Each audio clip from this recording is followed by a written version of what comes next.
Due to recent tariffs on Petrichor 5, weapon imports have been stopped entirely. All survivors searching for the crew of the Contact Light killed in action. This thing is moving extremely fast. The last hope of defeating.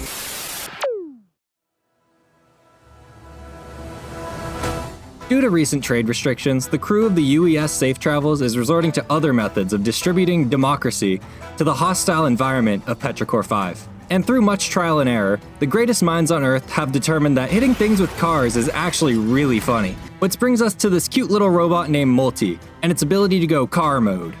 And aside from being a fresh new concept for robots, it is by far my favorite ability in the game. So, I thought it would be a good idea to make this into a challenge. And I thought it would be an even better idea to make this challenge way harder than it needed to be. That wasn't happening. Like, look, what am I supposed to do about that? Hello friends, oh, wow, there's a lot of you now. I assume a lot of people are here because of the actual one-run challenge video, and for a lot of people, including myself actually, it renewed a lot of interest in the game. Because of this, I'm finally adapting one of my all-time favorite builds into a challenge, which is the Magic Missile Mul-T build. This build is based on the transport mode ability that allows it to smack into enemies, dealing increasing damage based on movement speed. So, by stacking loads of speed items and shaped glass, which exponentially increases damage at the cost of health, this silly little robot becomes a one-shotting bullet. For this challenge, I'm pretty much picking Mul-T and am attempting to beat the final boss only using transport mode. And sure, if that were the only rule, the challenge wouldn't be too hard. And since my doctor prescribed a healthy dose of masochism, I added a few things on top of this to make this challenge more interesting. Which brings me to the rules. The end goal of this run is to respectfully place my front bumper somewhere between Mithrix's kneecaps and liver.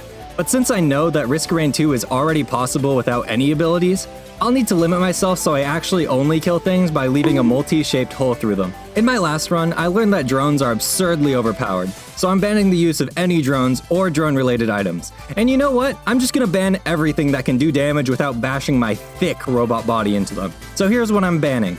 Anything that spawns allies, anything that shoots missiles or missile-like projectiles, any damage on kill, damage on doing nothing, any of the aspects, things that change my abilities, equipment that goes boom, items that go bloom, and every kind of damaging on-hit effect. And since I can only use one damaging ability, a bunch of items automatically become completely useless. But since it doesn't do any damage, I am allowing the use of Mul-T's retool ability, which lets me swap between two equipment, and it will be very useful later. And just so I don't accidentally use any useful weapons, I bound them to my arrow keys. Since about half the items are banned, I'm going to be using the Artifact of Command, which allows me to select items at each rarity level, so I can always pick actually usable items, and prevents me from getting anything illegal. But wait, there's more! What is Magic Missile Mul-T without the ability to one-shot things? The Artifact of Glass is the perfect solution for that. This is an innate 5x multiplier to damage, and lowers my health to a fifth of normal. Also, Risk of Rain 2 comes built in with a one-shot protection feature, which prevents a character with a full health bar from evaporating, and instead leaves them with a sliver of health. Yeah, that's no longer a thing with the Artifact of Glass. So instant death is not only possible, but very likely. Like I always say, you live by the one shot, you die by the one shot.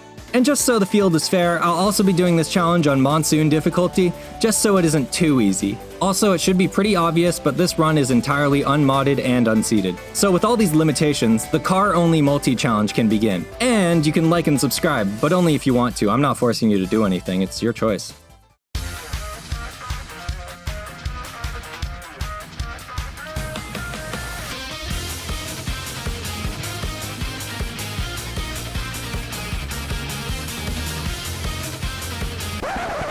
So I think I may have added a few too many limitations on this challenge. For one, being at a sliver of health at all times is a colossal pain. Additionally, since I banned drones and actually every kind of projectile, not including myself, I have literally no way to kill anything that flies. On every stage 1 option, there are these lesser wisps that float around shooting projectiles that are really difficult to dodge without any extra mobility. And since I start at 20 health, they only really need to land 2 good hits on me. Look at all, there's like 8. My only strategy to deal with these guys at the beginning of the run is to hide, and hope they get close enough to me so I can show them my cool bumper sticker at 30 miles per hour. Another issue is that there's another early game flying enemy called Blind Pests. and they only spawn in the Siphon Forest version of Stage 1. Blind pests are very similar to lesser wisps, but do more damage and have more health. But after a bunch of testing, I developed an ingenious solution to deal with these blind pests. What I did was an advanced technique where I press escape and hit this quit to menu button so I can just restart the game. I did over 40 attempts dying over and over in Stage 1, and I was beginning to think that this challenge was too hard. I got swarmed by tons of flying enemies, and randomly just getting one shot. Well, it turns out, it's tough not to take any hits when the only way to do damage is to smack things with your face. So I was ready to give up, and started brainstorming ways to make this challenge easier. But actually, there was one thing I forgot to consider, and that was the power of the indomitable human spirit.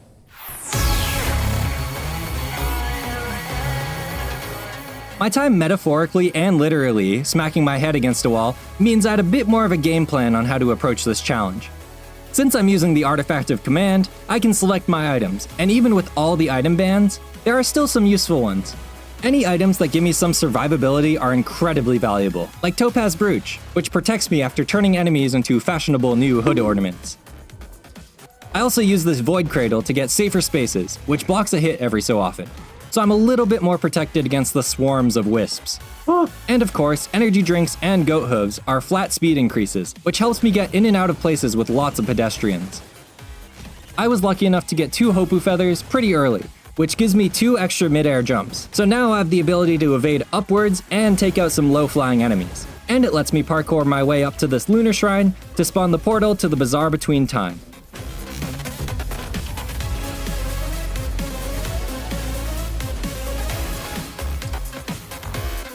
Oh my god, there was one right there!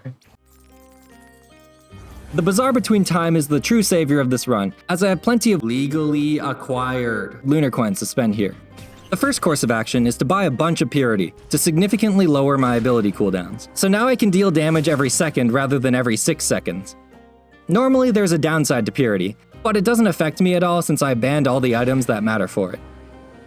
Also, I would get Light Flux Pauldron, which adds my ability cooldowns and my attack speed, but the speed of my retool ability scales with attack speed, and I really like being able to quickly swap between my equipment. You know, if I had any.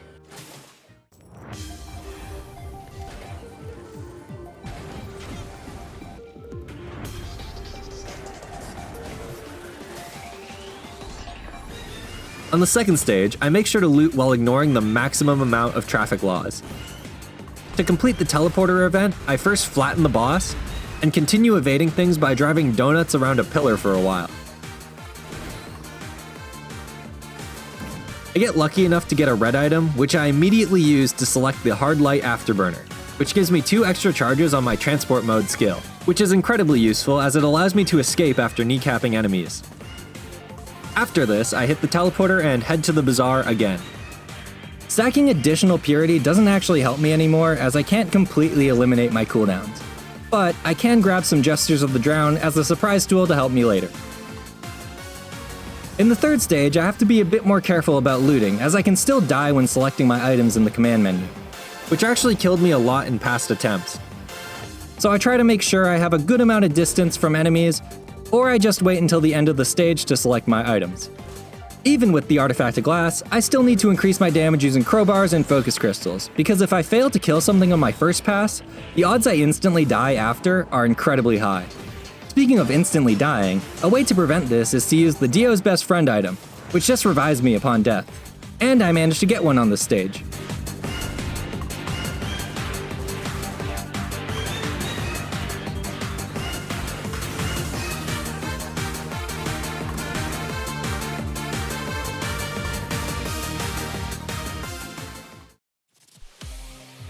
Hitting the lunar portal again, I grab even more Gestures of the Drowned and trade 5 of my green items for a red item, which I turn into another Dio's. Speed. On stage 4, I finally find an equipment barrel, which means I can finally use the 9 Gestures of the Drowned I've been stocking up. The Gesture of the Drowned item has my equipment cooldown, but also forces me to use my equipment whenever available. But this really isn't an issue with the Jade Elephant. The Jade Elephant gives me an absurd amount of armor for 5 seconds on use, and usually has a pretty long cooldown. But with my 9 Gestures, and a few more fuel cells, I can lower the cooldown to under 5 seconds, which essentially gives me the armor boost permanently. This is my solution to having a pretty low health pool, as I can pretty much negate any small sources of damage. Oh yeah, this is it. This is totally it.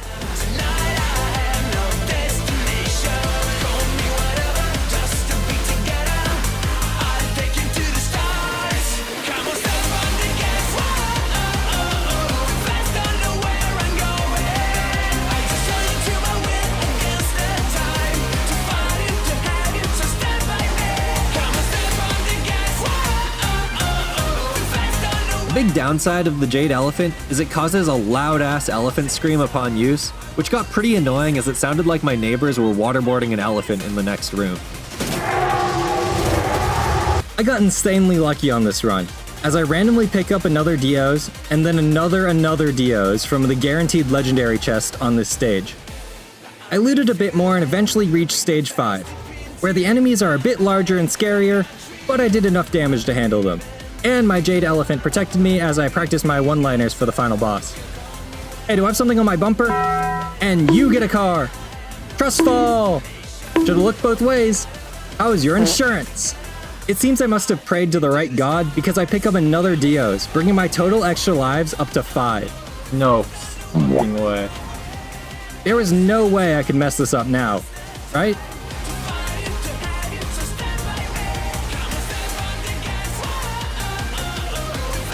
Well, there's only one way to find out, as it was time to show Mithrix who's built tough. If you catch my drift.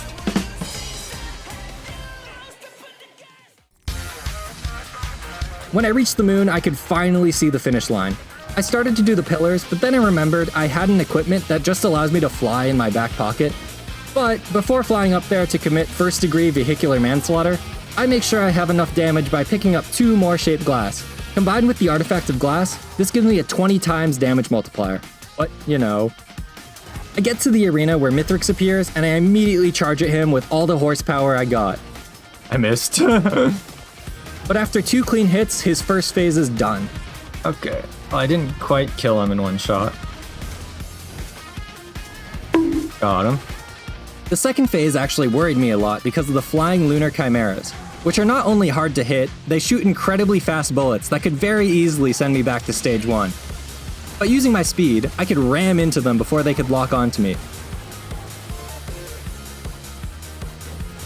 And the third phase was quick using the patented double slam technique. Finally, at the last phase, even after stealing my items, I should just be able to ram into him twice. But little did I know, he stole one of my hard-earned Dios, and returned for vengeance.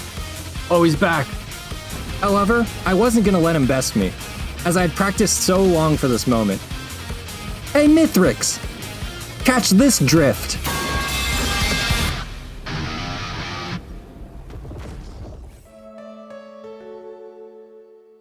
I drive away from the crumbling moon and get ready to leave, but actually there's one more thing to do. At the entrance of the moon, I find the glass frog, and after petting it 10 times, I get transported to the deep void. The main resident of the deep void is the Voidling, who is the real final boss of this run.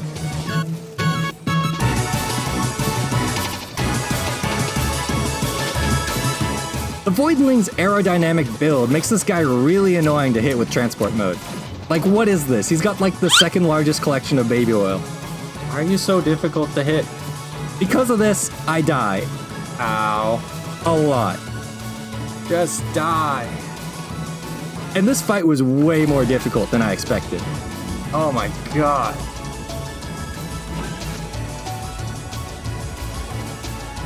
Boing. Ow.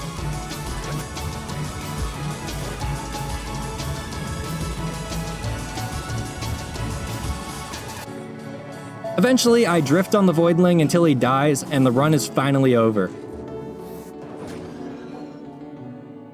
And just like that, I beat Risk-A-Rain 2 while only using Mul-T's transport mode. This run was actually very fun overall. Except for the beginning, which was incredibly frustrating. I'd say about 80% of my runs died in stage 1. But yeah, I actually do recommend trying this challenge. I might consider playing other games at some point, but if you have any other ideas on how to make Risk of Rain 2 more interesting, leave a comment. And if you liked the video, please subscribe. Thanks for watching, bye!